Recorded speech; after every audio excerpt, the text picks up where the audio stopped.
जय श्री गंगे। आप सभी को गंगा दशहरे की ढेरों शुभकामनाएं। प्रिय भक्तों, आज गंगा दशहरे का शुभ दिन है। आज ही के दिन माँ गंगा का पवित्र आगमन इस पृथ्वी पर हुआ था। आज के दिन आपको अवश्य सुनना चाहिए श्री गंगा स्तोत्र। हम आपके लिए लेके आए हैं गंगा स्तोत्र हिंदी अनुवाद के साथ हिंदी में, क्योंकि संस्कृत में सभी के लिए समझना संभव नहीं हो पाता। इसीलिए हम अपने चैनल पर प्रयास करते हैं कि आपको संस्कृत में भी वीडियो अपलोड करें और आपके लिए हिंदी में भी लेके आएं। तो अब आप इस वीडियो में माता का आशीर्वाद प्राप्त करेंगे इस स्तोत्र के श्रवण के माध्यम से। तो अवश्य सुनिए श्री गंगा स्तोत्र। गंगा स्तोत्र की महिमा इतनी अधिक है कि जो व्यक्ति इसका श्रवण करता है, माँ गंगा उसके सभी पापों का हरण कर लेती है। गंगा स्तोत्र यदि गंगा अवतरण दिवस पर पढ़ा जाए या सुना जाए तो उससे प्राप्त होने वाला पुण्य कई हजार गुना अधिक बढ़ जाता है। यूँ तो गंगा स्तोत्र की महिमा प्रतिदिन श्रवण करने के लिए कही गई है, परंतु ये दिन क्योंकि माँ गंगा के पृथ्वी पर अवतरण का दिन है, इसीलिए इससे प्राप्त होने वाला पुण्य इस तिथि पर हजार गुना बढ़ जाता है। तो आपको शांत चित्त होकर माँ गंगा का पूजन करना चाहिए। पूजा विधि हमने वीडियो के माध्यम से अपलोड करी थी, आशा करते हैं आपने देखी होगी। क्या दान करने हैं वह भी बताया था। अवश्य रूप से आपको गंगा स्तोत्र का श्रवण करना चाहिए। तो आइए प्रिय भक्तों, अब हम सुनते हैं गंगा स्तोत्र। आपसे निवेदन है कि माँ गंगा के स्तोत्र का यह वीडियो है, तो कृपया वीडियो को एक बार लाइक अवश्य कर दीजिएगा। माँ गंगा का आशीर्वाद प्राप्त करने के लिए, अपने पापों के हरण के लिए कमेंट बॉक्स में अवश्य लिखिएगा जय माँ गंगे, हर हर गंगे। माँ गंगा का नाम जितना लिखा जाएगा उतना अधिक कल्याणकारी होगा। आप देख रहे हैं देवभूमि ज्योतिष संस्थान का प्रतिष्ठित यूट्यूब चैनल देवभूमि धार्मिक। हम यहाँ पर सभी व्रत और त्योहारों की सही शास्त्रीय जानकारी प्रदान करते हैं, सही कथाएं सुनाते हैं और स्तोत्र पाठ आदि का श्रवण कराते हैं।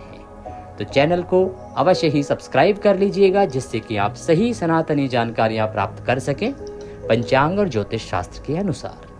आइए प्रिय भक्तों, आरंभ करते हैं अथ श्री गंगा स्तोत्रम। देवी सुरेश्वरी भगवती गंगे, त्रिभुवन तारिणी द्रव तरंगी। देवी गंगा को नमस्कार। हे देवी भगवती गंगा, देवों की देवी, आप अपने तरल रूप की दयालु तरंगों से तीनों लोकों को मुक्त करती हैं। हे शंकर के सिर में निवास करने वाली निर्मल पवित्र देवी, मेरी भक्ति आपके कमल चरणों में दृढ़ता से स्थापित रहे।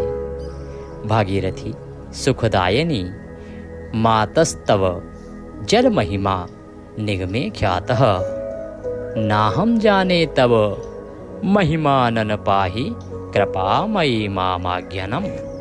देवी गंगा को नमस्कार। हे माँ भागीरथी, आप सभी को आनंद देती हैं और आपके जल की महिमा शास्त्रों में गाई गई है।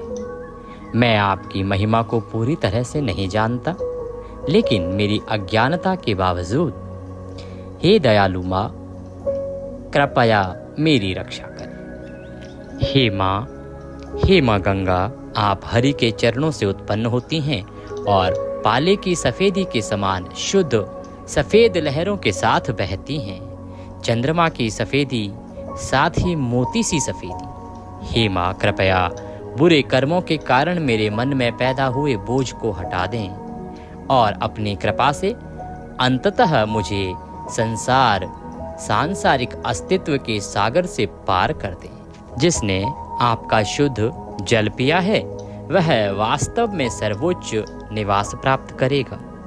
यम उस पर अपनी दृष्टि डालने में सक्षम नहीं है, अर्थात वह आपके निवास स्थान पर जाता है, ना कि यमलोक में। जो आपका जप करता है, जो आपका नाम जपता है, वह कभी यमलोक नहीं देखता। हे जानवी गंगा, आप पतितों का उद्धार करने वाली हैं और आप हिमालय के महान पर्वतों के माध्यम से घूमती हुई बहती हैं, उन्हें काटती हैं, उन्हें सुशोभित करती हैं। हे भीष्म की माता और महान जानु मुनि की बेटी, आप पतितों का उद्धार करती हैं और तीनों लोकों में समृद्धि लाती हैं। आप संसार को कल्पलता, इच्छा पूरी करने वाली लता के समान फल प्रदान करती हैं।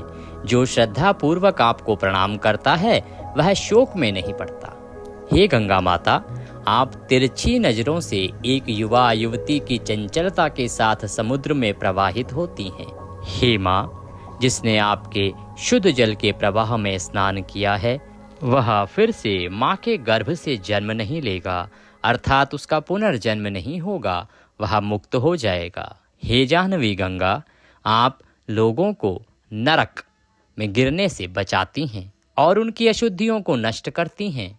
हे माँ गंगा, आपकी महानता अपरंपार है, आपकी महानता बहुत ऊंची है देवी। जाह्नवी गंगा, आपकी जय हो। आप अपनी पवित्र तरंगों और दयालु दृष्टि से अशुद्ध शरीर को फिर से पवित्र कर देती हैं।